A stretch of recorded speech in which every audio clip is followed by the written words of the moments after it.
Hola, et donem la benvinguda una altra vegada al C2 de Català per Tothom. Ja saps que és un canal que s'adreça a totes les persones que es volen preparar l'examen del C2 per presentar-se a la convocatòria lliure del Departament de Política Lingüística.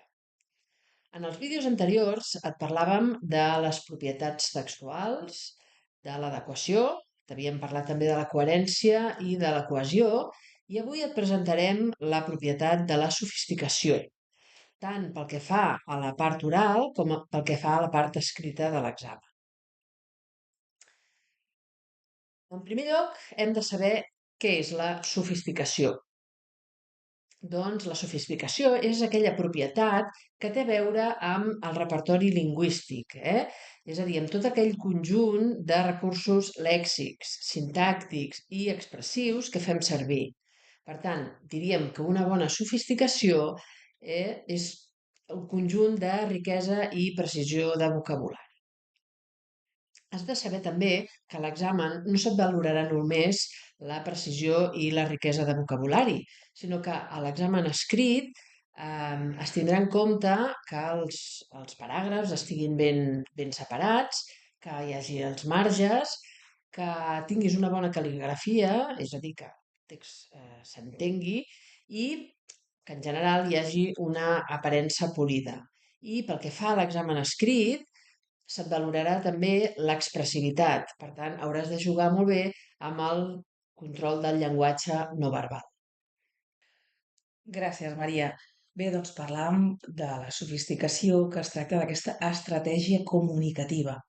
Anem a centrar-nos en l'expressió escrita i parlarem, doncs, quines estratègies necessitem per poder-nos comunicar, perquè el text sigui amè, agradable i pugui atraure, és a dir, que tingui ganxo. Per una banda, podem parlar d'estratègies argumentatives, si ens centrem en el contingut del text.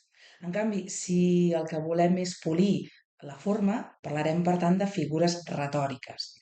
Anem a pams, parlem d'aquestes estratègies argumentatives. Quines estratègies podem fer servir? Doncs comparar. Podem comparar idees, conceptes, sempre que els justifiquem dins del text. També podem posar exemples. Cal interpretar-los i integrar-los en el text, però els exemples sempre enriqueixen, perquè poden aclarir allò que vols explicar. Una altra de les estratègies seria, doncs, citar autors. Fer citacions, és a dir, parlar d'alguna persona de prestigi que defensa les nostres idees, enriqueix i fa que el text sigui molt més formal. També hi ha l'ús de frases fetes i refranys. A mi m'agrada molt, t'ho recomano perquè tenim una gran riquesa en aquest cas, de frases fetes i, per tant, sempre podem col·locar-ne alguna dins del text. No cal allò ficar-les amb un calçador, però sí que col·locar-ne doncs, amb bombo i platerets, fer amagades, ser una olla de grills. Eh, però has d'anar amb molt de compte que aquelles frases s'adequin a allò que estàs explicant. I després, altres idees que podem tenir i que poden enriquir el text, doncs, és la sintaxi variada. Què passa? Que quan escrius, si sempre fas servir la mateixa estructura, al final arriba un punt que allò és avorrit. Per tant, altera l'ordre i canvia els complements del nom, col·loca'ls davant o darrere, de tal manera que sigui atractiu el text. Una altra estratègia que et recomano doncs, és l'ús de connectors. Tenim també una gran varietat de connectors, pots cercar-ne a través de Google, per tal de no fer servir sempre els mateixos, que en aquest cas, si per exemple vols tancar un text, no cal dir sempre finalment, sinó que pots dir, doncs, en definitiva, per acabar, comptat i debatut.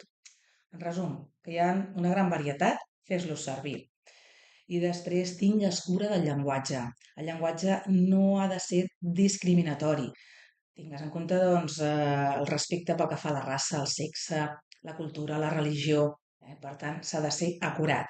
Els textos són formals. Tot i així, parlem de textos formals, però evita l'artificiositat.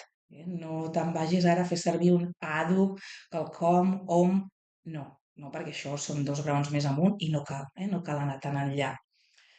I després parlem del lèxic. El lèxic ha de ser precís. No, en aquest cas, no siguis pobre pel que fa a la llengua fent servir paraules molt bàsiques i molt genèriques, com el tema, cosa, això, fer, no, tingues més cura i per tant doncs, busca sinònims que enriquiran molt més el text i a més no anirà repetint les mateixes expressions. Tot això pel que fa al contingut, però si ara anem a mirar la forma, podem parlar de les figures retòriques. Què tenim de figures retòriques? Doncs una gran varietat, ja sigui la ironia, que vas jugant amb les paraules, la metàfora, la hipèrbola, la personificació, pots anar també comparant les comparacions i alguna pregunta retòrica, o sigui, d'aquelles preguntes que evidentment no tindran resposta, si la pots encabir dins del text, també et recomano que en posis alguna, sense excedir-te. Sí? Bé, deixo de parlar de l'expressió escrita i li passo ara doncs, a la Maria que ens parli sobre l'expressió oral. Una bona modelització i una bona prosòdia et poden ajudar a evitar les possibles ambigüitats que es creïn a la comprensió del tema o del discurs i també has de procurar evitar les cacofonies i els coixins fònics. Bé, doncs una bona sofisticació en l'expressió oral té molt a veure, com hem dit abans, amb l'expressivitat. I els elements no verbals és el que t'ajudarà a crear aquesta expressivitat. Per tant, els elements no verbals han d'anar sempre sincronitzats amb les teves paraules, de manera que la teva presència en el text sigui coherent, independentment del paper que se t'hagi assignat, sigui quin sigui el rol que t'hagi tocat jugar a l'examen. I de què parlem quan parlem de llenguatge no verbal? Doncs, en primer lloc, de la mirada. Hi ha d'haver contacte visual amb el públic per transmetre seguretat i confiança. També has de jugar amb la veu, amb el to, la velocitat, el ritme i fins i tot els silencis, per generar un interès davant del teu auditori. I finalment, amb els gestos. Controla aspectes com la manera de caminar, si estàs dempeus, o la gesticulació amb les mans i fins i tot amb el cos, perquè el moviment excessiu enterboleix el discurs, però si hi ha poc moviment podries arribar a avorrir el públic. Finalment, recorda que tens un munt de material disponible a la pàgina web del Departament de Política Lingüística. Ens veiem aviat.